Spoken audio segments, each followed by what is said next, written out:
Where filmmakers and stories take center stage, this is Bond on Cinema.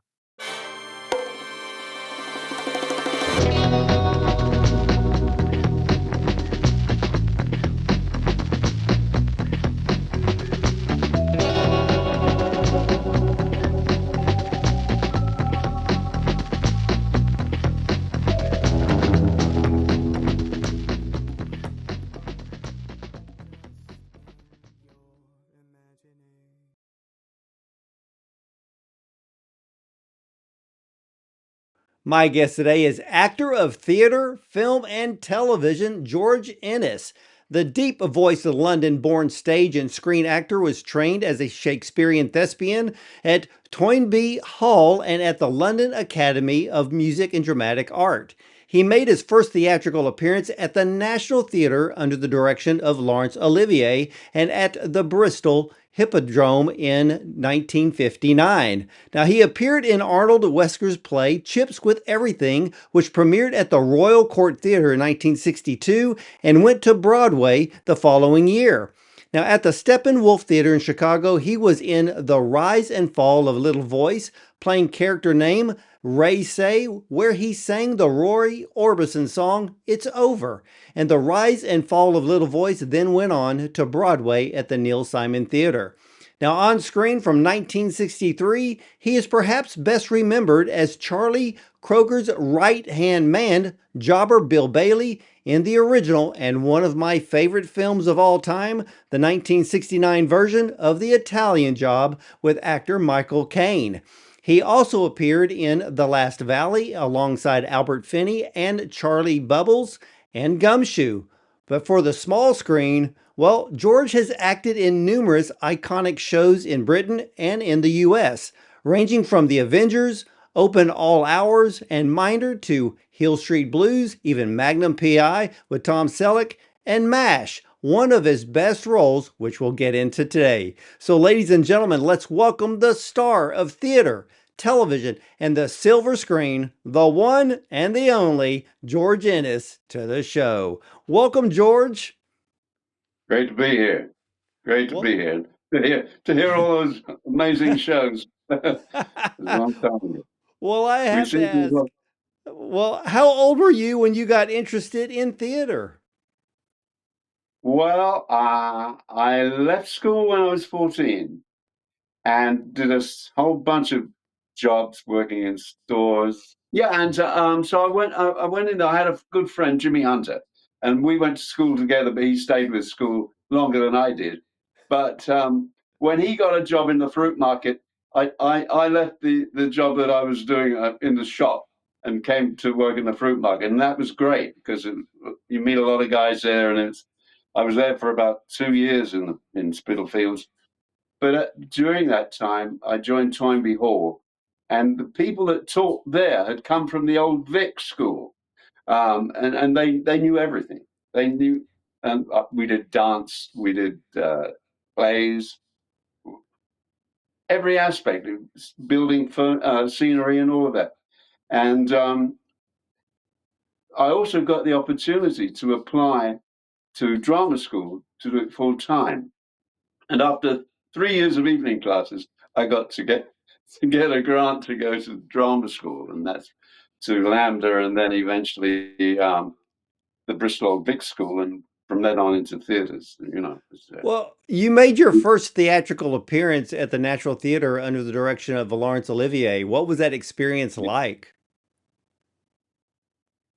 Well, I mean, I was in awe of Olivier for many years before I'd seen all the movies. One of my first movies that I saw when I was 3 was Henry V with Olivier, and that's when we were evacuated in Chertsey, and it had stayed with me along with the Devil Bat, which is sort of something that celebrates the time we are during the year now. But Bela Lugosi and Laurence Olivier were my idols. When Olivier was playing Othello, I got to understudy Frank Finlay as Iago, and that's one of the things I would love to play.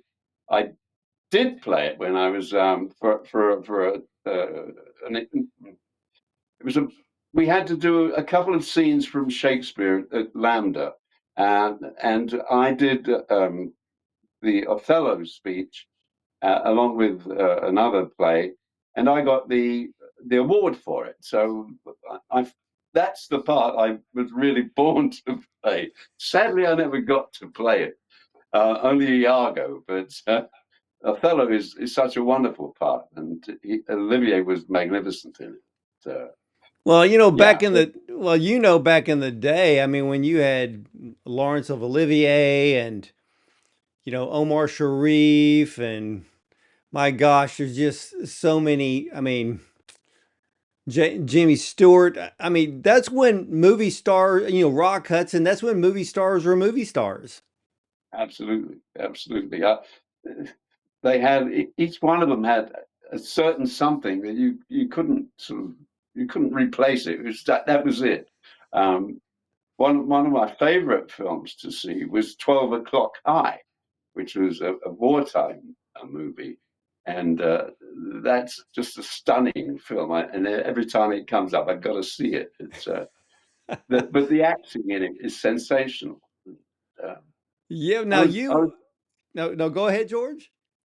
no, I was watching a film last night with the Jewish people on that boat, sort of lost in the sea, and eventually getting free. But then eventually, some of them getting totally free at the end of the war, some of them being kept in court and imprisoned and all of that. They're wonderful films, and the actors in it were wonderful. But it's a different leaves a different taste in your mouth. You went to Broadway in 1962. How would you describe the differences between British theater and Broadway?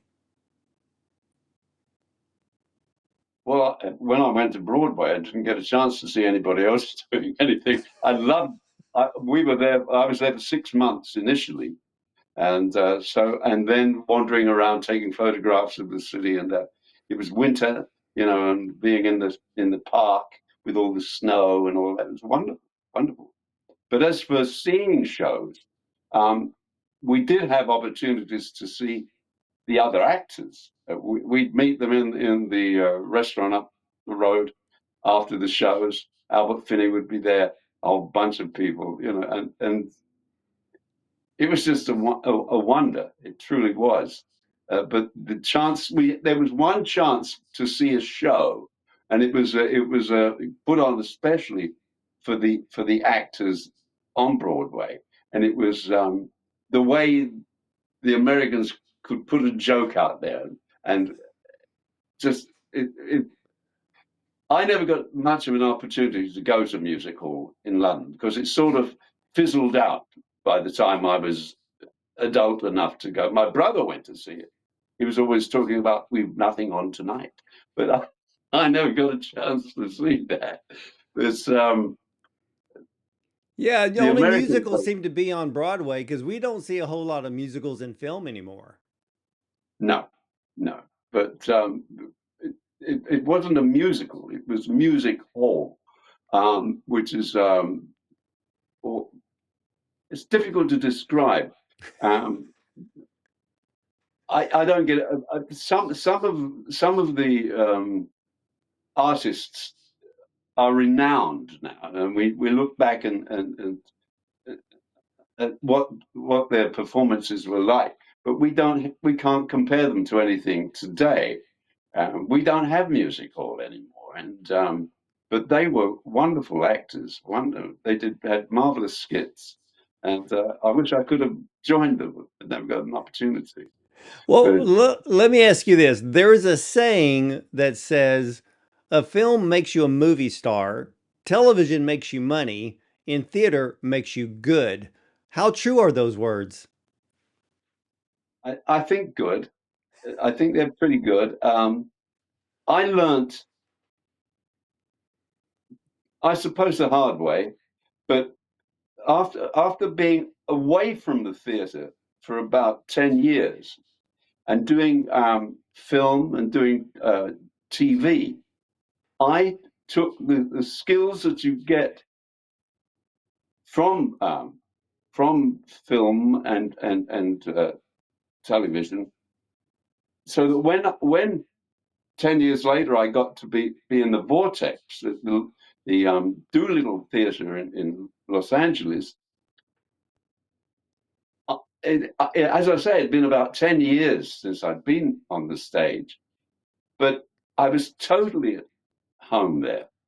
I knew how I could walk across the stage.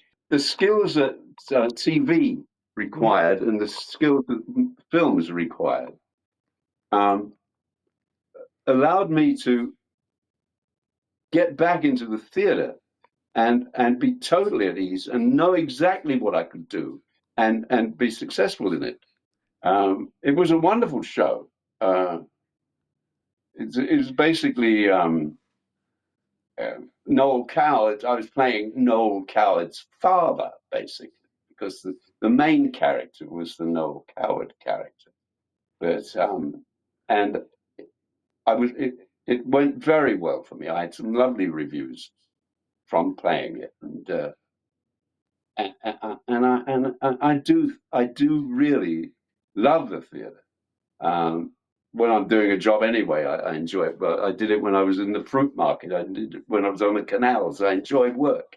But yeah, it's. So with theater, once you've done theater, theater never leaves you, does it? I don't think it does. I don't think we used to follow people, get their walk, listening on how they spoke and all that. It just becomes you. I mean, the whole essence of acting sort of overcomes you. It's you listen to conversations, you not prying, but just to sort of get the way people speak, what they speak. It does consume you, and I'm happy with it. I'm happy with it. Yeah, Yeah. I think more American actors should do more theater to improve their overall craft because most of the actors that we see in film, if they've done theater, most of them are British. Wouldn't you agree? Well, a lot are, but I mean, I think 12 Angry Men. You look at the characters in 12 Angry Men. They're wonderful actors, wonderful performances. Uh, the opportunity to play something like that is rare, but when it comes up, they do a great job. I understand that you moved into film with a film called Billy Liar in Yeah. 1963, but Yeah. you were one of the main characters again in one of my favorite films, the original 1969 version of The Italian Job with Michael Caine. How did you get the part to play Bill Bailey? Well, I think that the agent or the agency had most of those characters, most of those actors on their books, and it seemed as though the manager that I had, or the agent that I had, Barry Cross, had he had the director on his books. He had a few of the actors, not Michael Caine, obviously, but uh, so that's probably it was part of the package, and I had no problem actually playing the part.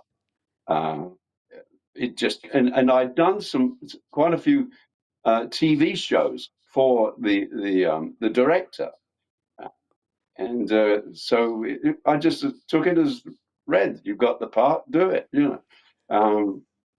and we had so much fun doing that show. I mean, it really was. I mean, it was amazing going to Italy and doing all that. Really Yeah, incredible. to me, it's just one of the most fun films to watch. I like the original far better than the remake with Mark Wahlberg and Charlie Theron, but the original is just so classic in It every is. single way. So it just can't Yeah. be beat. Mike was great. Loved it. Loved it. But yeah, we had a lot of fun. Well, in 1978, you were in the film A Bridge Too Far, which Yeah, had an well, we look back now, it had an all-star cast with Sean Connery and Ryan O'Neal. You had yeah, Gene Hackman, Anthony Hopkins, of yeah, course, Michael Caine, James Caan, and even Maximilian yeah, Schell, to name a few. But we don't yeah. see heavily star-studded cast anymore. Why is that? Because it can't be the money, as films today are now costing upwards to over 200 million. I can't comment on any of it. I mean, I don't know enough about it, but it was a joy to be.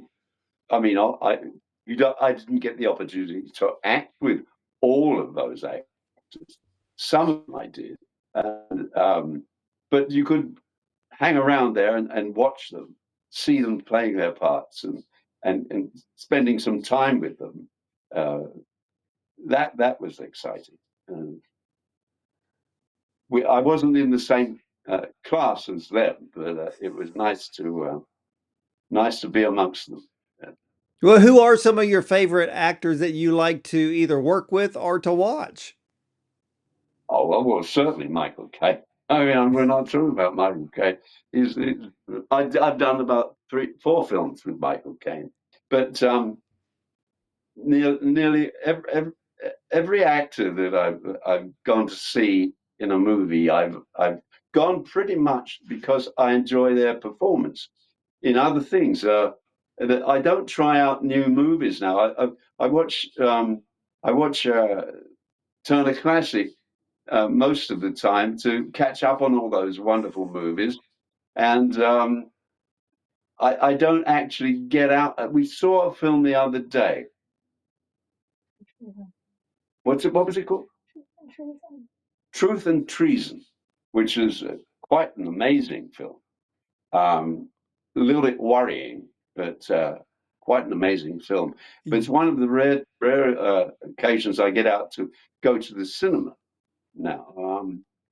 Uh, I sort of kept away from the eating and the drinking that sort of goes on in the cinema. It's like going into a candy store now. You know, there's a guy there with a huge pile of potato chips or something, and a great big glass of Coca-Cola, and it sort of puts me off. I like going over it all crunched in, people passing by. You, Excuse me, you, excuse you me. like the Uh, old theater I like the experience. old movies. I like I love the old cinemas. I used to love the cinemas. That's what I got. I used to go and stand outside the small cinemas in London, and you could hear the dialogue coming out in the street. And I, the I love cinema that. I know exactly what you was mean. part of my Yeah, because sometimes I have, because I have to watch so many films, I still oh yeah, see yes, the best films are from the past, not in the present. yeah, yeah, yeah. But I am I going to be do I do seeing, love. but I am going to be seeing that film you mentioned, Truth and Treason, because I think I have upcoming interviews on that particular Yeah, film. It kind of reminds me of the film that came out last year, Bonhoeffer. I don't know if you've seen that film. no, I didn't see it, Yeah, it was but another, it the was another Nazi related war yeah, film. yeah, Um, But now I know that because you were in A Bridge Too Far, you were yeah, also in Master and Commander, The Far Side of the yeah, World, that starred Russell Crowe. yeah. How big of a difference was the filmmaking process between A Bridge Too Far versus Master and Commander? Well, in Master and Commander, the materials that they worked with, that you had a ship, every aspect of a ship in separate uh, places. You had the gun deck in one place, then you'd go somewhere else for the top deck. Yeah, and they had so much. I can't even think of the word to describe it. Every aspect of the ship was there and worked on different areas. Wonderful detail, but they were separate sections. You couldn't run up and down the ship like that. Also, each one, they were also, but we also had a ship that went out. So all that stuff on the water, well, not all of it, because they also had another ship that sort of did that in the water, but it was totally sort of geared to doing that. But we did have a ship that went out, and we were on that, and we suffered from this being seasick and all of that. We went through all of that. Whereas on the other deckings, um, we were totally safe. Yeah, Yeah, no problem. it's just the magic of movie making on how they Yeah. build those things to make it look one piece when the audience sees it in the theater. Yes. Well, did you have Uh, any favorite film yeah. directors that you love to work with? I really admired him. He was so calm. There was a lot of mayhem going around, but he was totally calm. Try to think of it. Well, you also worked with Richard Attenborough. What was that like? He was lovely, Richard. He became a lord, Lord Richard. But no, he was great. Very, very. I saw him as an actor in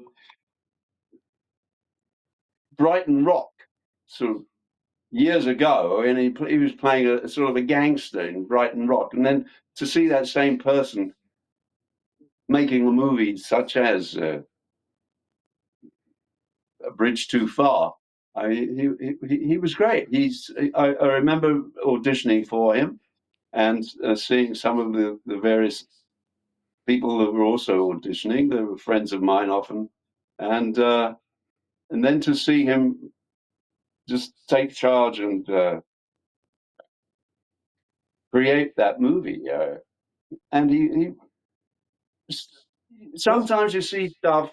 Sometimes you see stuff that is sort of private, privileged, and doesn't mean to say you don't see them, but you don't necessarily want to talk about it. But he was superb, well, and who was the most demanding film director? James Cavell was a producer, a director, a writer. He was an amazing man, but as a director, he was totally focused. And I had a friend, and I was a good friend of James Cavell's. I went to his house and we knew his family and everything. But I had a friend that I'd worked with when I was just leaving drama school. I did a play, The Dream of Peter Mann, and there was an actor in that befriended me, and he thought quite a lot of me. Um, I didn't see him until many years later, and I was getting on the train to go to Europe for Martin Miller. Martin Miller was a lovely actor, and I got on the train, and he was sitting there, and his face was yellow, and it was I hadn't seen him for at least 20 years, and he was going back to uh, not Germany but Austria for the first time since he left before the war. And when we got there, we were trying. A wonderful group of people, but we were sort of up in the mountains, and we went out to shoot the first day, and we couldn't film. The weather was such. And the second day we went and we couldn't film. It took a week, and then eventually we could film. And Martin was the first up, and he dropped dead, and it was so shocking. But Clavel just said, "Get him out of the way." Carried on. And Wow. I had Martin's hat, his all so many things of his personal belongings that I ended up with, and I kept them. Uh, with me. He was such a lovely man, but he hadn't been back, and it was the shock of being back, I think, in Austria that just killed him, and he just dropped dead in front of me. And Wow. it's it takes a bit of dealing with, but what can you do? You've got a whole crew there. You're up in the mountains. You've spent a week trying to film, and you haven't been able to. And this is the first opportunity, and one of your leads drops dead. You have to be able to deal with it. And it was a huge film, Well, who and it was an who replaced amazing. him? I don't think they did replace it. I Wow. don't. They just. I don't think they did. Clavel was a great guy, an amazing guy. I mean, I stood with him uh, later on in the film. We were back in England, and it was a sort of like a reenactment of a battle in England. And he was standing there, I was standing here, just seeing him. And he had a bad leg, so he didn't move very much. And in fact, hardly ever. And he's standing there. And then I just saw him step to the side, one step. And straight away, a huge piece of timber came crashing down where he had been. And I said to him a little while later, I said, I was watching you there, and you moved, and that timber came down. He said, and he fired the guy that was up there. Yeah, I would have too. Yeah. But, he just had a sense that's, I mean, it was almost a split second. Stepped sideways once and it came crashing down. Would have killed him. Wow. So things like That's that. crazy and scary. Yeah, it is. It is. But it was a huge movie, great movie. And you see a lot of stuff. Well, how You did you do see. get into television? Um, Peter Collinson. Peter Collinson, who was the director of uh, uh, the Italian Job, he also directed TV.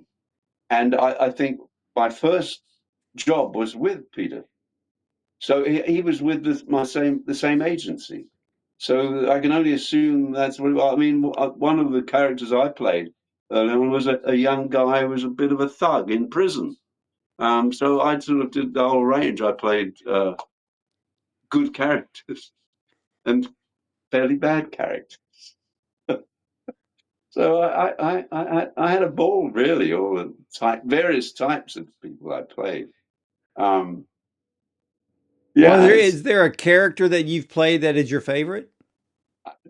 I can't really say. I mean, I trained in theatre, so some of those characters in well, I would have loved to have played Othello. Nowadays, I wouldn't be able to play it because of the various codes that they've got now. You can't do this and you can't do that. But there were some wonderful characters there I would have loved to have played. Um, King Well, Lear, playing Lear was something I would love to play. Um, I've learnt Lear. I do know the part, but the chances of getting to play it are pretty much nil, I think. But I played Romeo. I love Shakespeare. I like the language, and I love the opportunity. I do a Shakespeare thing. I did that at the Edinburgh Festival. I've done that a few times with various aspects of Shakespeare, and I love it. It works, but you're up there for an hour, and you're dealing with you know, a dozen parts, and it's good. It's good. Well, in television, you are best known for playing Dr. Randolph Kent in an episode of MASH. Why did that role Yes, become so iconic for you? And actor David Ogden Stiers as Major Charles Winchester, well, he was a yeah, great character to play opposite of, wasn't he? yes. He was a really nice guy. I liked him. I liked him. Um, it's it's a great character. Um, to appear to be somebody who's sort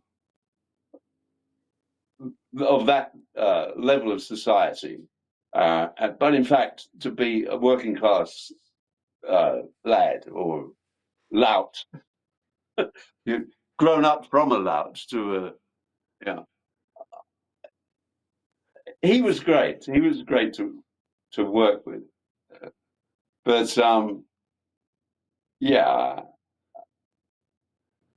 So I, how many TV series episodes have, or TV shows have you done for American television? Because there was MASH, well, there the was one, Magnum PI, Hill Street Blues. yes, yeah, yeah. What was it? Heart to heart. Yes, that. But Oh, the one I yeah, got I most. remember Heart to Heart, Stephanie Yeah, Powers. the one. Yes, yes, yes. I had a crush Yeah, on her when I playing was a in. kid. I don't blame you. Nothing wrong with a crowd. But the the what was it? Trying to think of that then. What was that? Never got these things here. Because I think the TV shows back in the day were far better.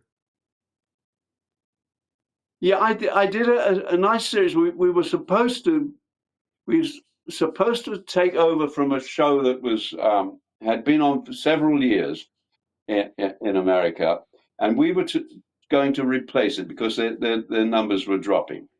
And QED, yes, QED, and that was wonderful. We had 6 episodes that we did in England, and then to come over and sort of replace the show that was to be um, forgotten about. But we hit snow, and they thought, oh well, it'll be gone tomorrow. The snow will be gone tomorrow. Well, we don't get a lot of snow in England, but this snow stayed for at least 2 weeks. So they had to refigure. And of course, by the time we'd done that and the rest of the episodes, we were too late to replace really that. We ran up against baseball. So you had baseball where everybody's watching baseball, and our show didn't stand a chance against it. And so they forgot about us and went back to the show that we were due to replace. But those episodes in that QED were great. They were wonderful. I loved it. It was a great part to play. And Sam Waterston was the lead. And then there was a very nice young guy. I can't think at this moment his name. It would have been a terrific show, and it could have kept going for years. There was so much material there, but that's they call the shots, and you have to get on with it. Well, how big a difference when it comes to a television series? How big a difference is it between British television versus American television? Well, you get a lot more money in America. So no, true, you do. I mean, there are people in England who do demand and get large salaries, but it's rare. Whereas over here, it's par for the course. It's that you get the opportunity if you've got a successful show to raise your thing. So I understand. I've I've never I've never been the one to enjoy it, but it is so. And I think if QED had taken off, it would have made a huge difference to my life. But apart from that, you just get on with it and see where it takes you. So Uh, why did you move to LA? when or why? No, why? Oh, Why did you move to Los Angeles? why? Well, I got married to an American girl that I met when we were doing the film in Austria. What was it? The Last Battle, yeah. And so we went with each other for that period. And when we got back to London, and then to be went back to America uh, to to continue her studies or whatever it was she did, because she was only visiting with her sister. It's gone blank again. And so 2 years later, we got married. We got married in Chicago. I was doing a play in London. I left on the Friday night, got to Chicago for the Saturday morning, went to see the judge and let us in, and cleared me to get married the next day. I had to supply blood and all that stuff, and then went back to work on the Monday in London, and that was a very interesting play. It lasted 4 hours, and and it was about a sort of a revolutionary group in England about 200 years ago. Um, and we had the special force sort of sitting watching us every day to see that we weren't a threat to the government, because it was an anti-government situation when it happened, and we were reenacting that. It was quite a piece, but we didn't transfer to the West End. We shot it at the Young Vic, which was just across the road from the Old Vic, and had been a butcher's, but the lease must have come up and they turned it into the Young Vic. And trying to think, the guy that taught me years ago, he was running it. But yeah, Well, I know again, that it's one. it was just recently announced that Michael Caine had somewhat come out of retirement. Are you still acting? I haven't acted for quite a while now, but I've had one or two medical problems to deal with, and I've dealt with them, and I'm back and I'm fit. But yeah, it's my life's changed considerably. But I do sort of audition, and hopefully something. I am 87 now. I'm not a kid anymore. I get around. I don't ride horses too much nowadays. Ride horses, do all sorts of stuff, but I haven't done that for quite a while. I used to do all my own stunts, and I enjoyed it. Sometimes I got hurt, but you get on with it. Oh, wow. So I I'm still. I Go love ahead. that. I love that. Well, Yeah. But George, I want to thank you so much for sharing part of your very long acting career with me today. thank you. It's been a pleasure. Well, There's you a lot to are, talk about. yeah, I mean, it's just an absolute honor for me to to talk to you and to go back in time through your incredible career. I mean, ladies and gentlemen, George in his theater, television, and film. And if you ever look him up on IMDb, his list of credits go on and on and on with some of the most iconic movies in cinema, as well as some of the most iconic television series that we still watch today. But again, George, I want to thank you and much success to you upwards and onwards. Yeah, I do painting now. I spend a lot of my time painting. So I studied painting when I was at drama school, and then I carried on with the painting. So I've got something to do. I love that. You're just a man of the arts. Yes, yeah. Yeah, I'm fine with it. Well, And it's been a again, pleasure.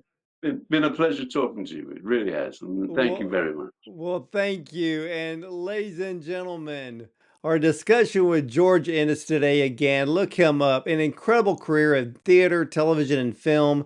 And for all of you, yes, you can catch all of the Bond on Cinema interviews at bondoncinema.com. Check out our Prime show, our YouTube channel, and yes, you can listen to every single interview on Spotify, iTunes, Audible, and more.